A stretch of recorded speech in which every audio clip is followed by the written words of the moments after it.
So by now you will have seen that the stock cooler, which I was really excited that didn't work out. Now I did end up using a Master Liquid 120, which did seem to do a bit better, but as the ambient temperature has gone up, I'm hitting close to 80 degrees, but it's boosting pretty well, 38, 39, but we need to step it up a little bit further, and that is where this guy enters. Welcome to the unboxing, overview, and installation of the Master Liquid ML240L RGB. And if you saw our review on the fans, we're probably going to use those fans. These are air balanced, those are static pressure, so we definitely want more pressure. So let's open this up, let's see what it comes with, and see how to install it. So here we go. I like the Master Liquid series. Definitely by no means top of the line, but I got this for $50 or $69.99, then there was a mail-in rebate of $10. Obviously, I haven't sent in that mail-in rebate yet since we're just now unboxing it.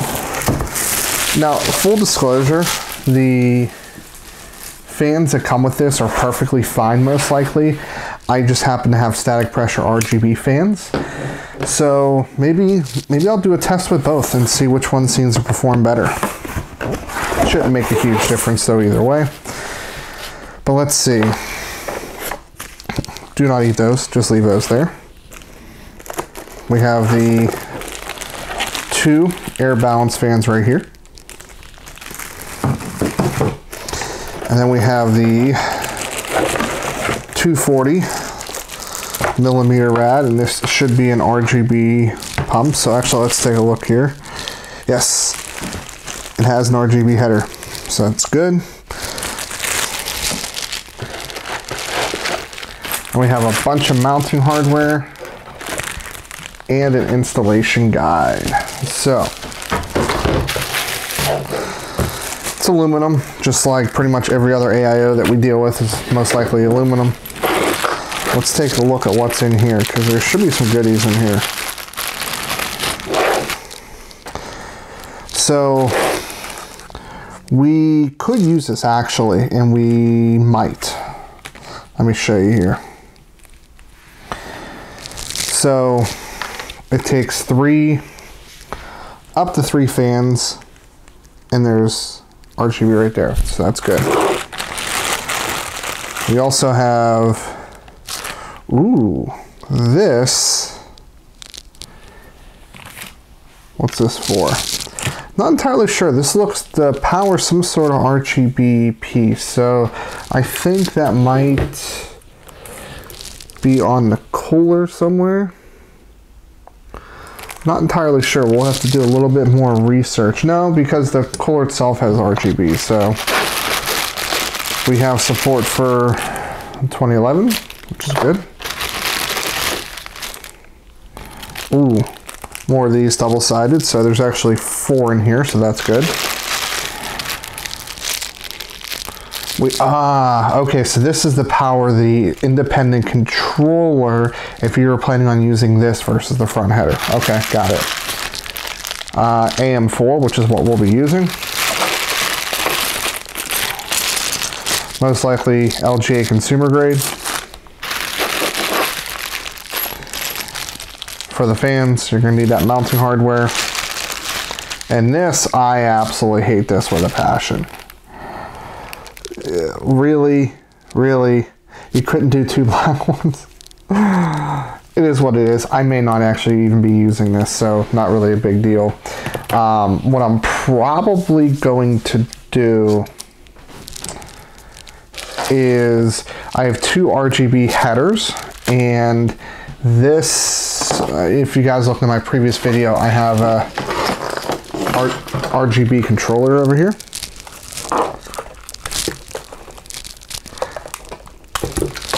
So that came with the static pressure fan. So this will allow me to do 4, and we have a total of 5 fans. So what am I thinking here? So this has one, and then what we could potentially do, and I didn't think about this, is we're going to use this, and we're going to use this. So ultimately they both do the same thing. So it definitely shouldn't be a problem. So let's go ahead and get this thing installed and see what we have to do. One thing I'd really like to point out for Kohler Master is these screws I like. Really big head pieces, so what's nice is you still definitely want to screw these down all the way. There's no doubt about it, but you can get them 85–90% of the way screwed in with just your fingers.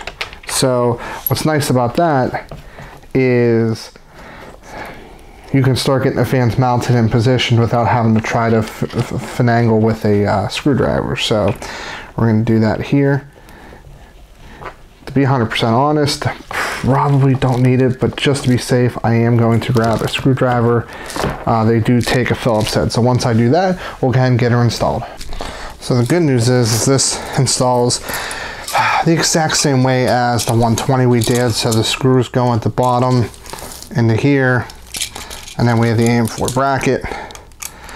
Now, make sure they're tightened all the way here. We want a really clean fit. And then let's go ahead and move this camera up a little bit so you guys can see a little better. We're going to move these screws out of the way for the time being.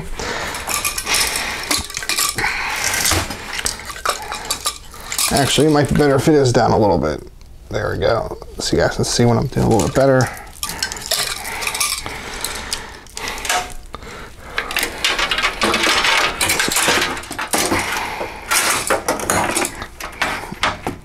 Okay.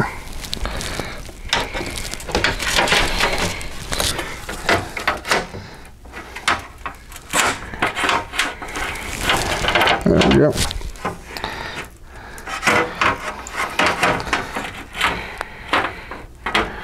Perfect. So one of the advantages with this case, there's just a lot of flexibility. You can mount it up higher, you can mount it down lower. In the case of ram clearance, we're going to mount it closer to the edge. And I'm literally just putting the screws in by hand a couple turns here if possible.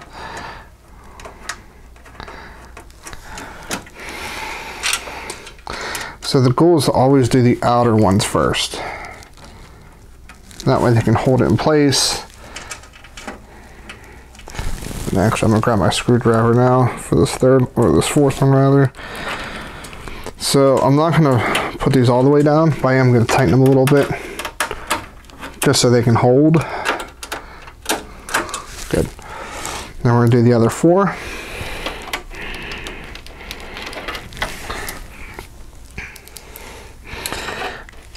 Yeah, there are some things I definitely am not a fan of with this case, but mounting is definitely one of them I'm okay with, because it looks like they have some really good mounting options here when it comes to fan and radiator. So it does support a 240 and a 280, but they put everything towards the top here. And the reason why that was a good move is because then you don't have ram clearance, like right here, for example.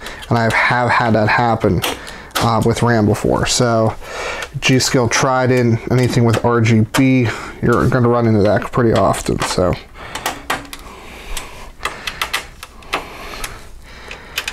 there's there, and there. Remember to take the plastic off the bottom there. I've already done that. At this point, I'm going to use the line method again.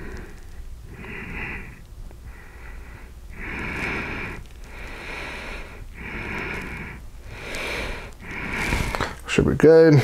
Not the prettiest, but we'll revisit if we absolutely have to.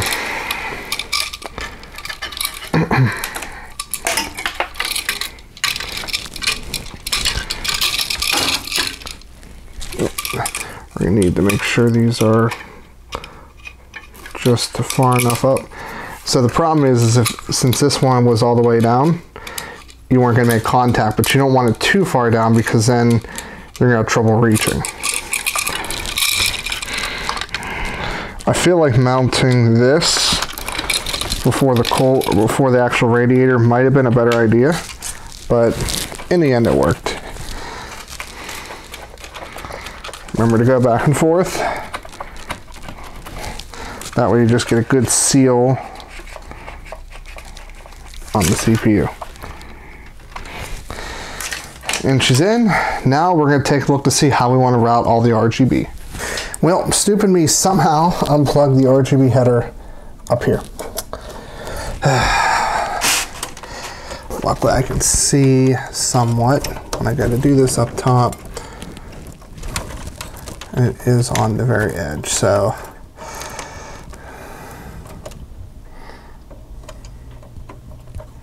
I don't know how I managed to do it, but this one is a bit easier than the one at the bottom. Did I mention that I really wish that... There we go. So, we are now full RGB, except that bottom fan, is it spinning? Okay, yeah, it's spinning. Cool.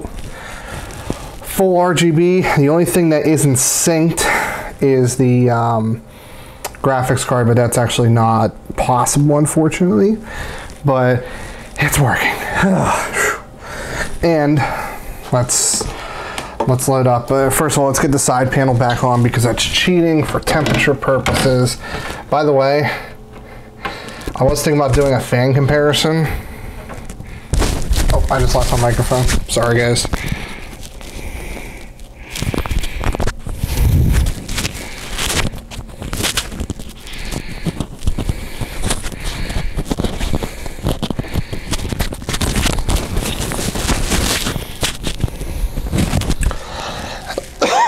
Excuse me.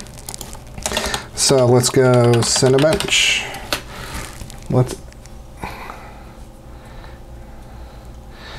go over there. So let's do a live Cinebench test here. Let's open HW monitor.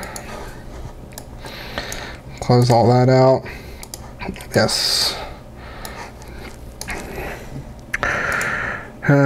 Cinebench.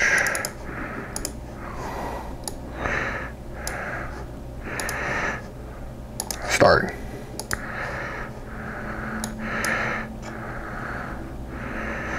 So we're almost at 4 gigahertz on all core.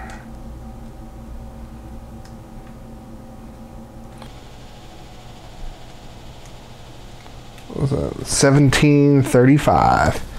Not too shabby. Definitely not the best liquid cooler, but pretty good for 70 bucks though, I must say. Oh, and we got the full RGB action going. So I have it shifting through color right now, which is kind of what I wanted. There we go. So I should be done for a bit. That's a lie. When this computer finally gets back together, this other one down here, I'll definitely be bringing back some sell it, build something else, sell it, build something else. So I have a fair bit coming down the pipeline. So it's working, hopefully as good as it needs to work. But I'm just exhausted. Finally got up and running. So the moral story is building computers is fun, but when you really want something specific and you're picky and you want to watch temperatures and all sorts of things, it's not easy sometimes. It can get a little bit annoying, but she's done.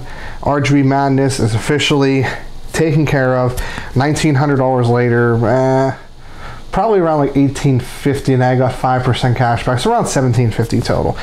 If you want to buy anything, look in the link in the description below. I'll put links there. If you liked the video, liked it. If you didn't like it, hit the dislike button. Leave a comment. Let's talk. But as always, this is Steve from PC Budget Solutions, and I'll see you later on down the road.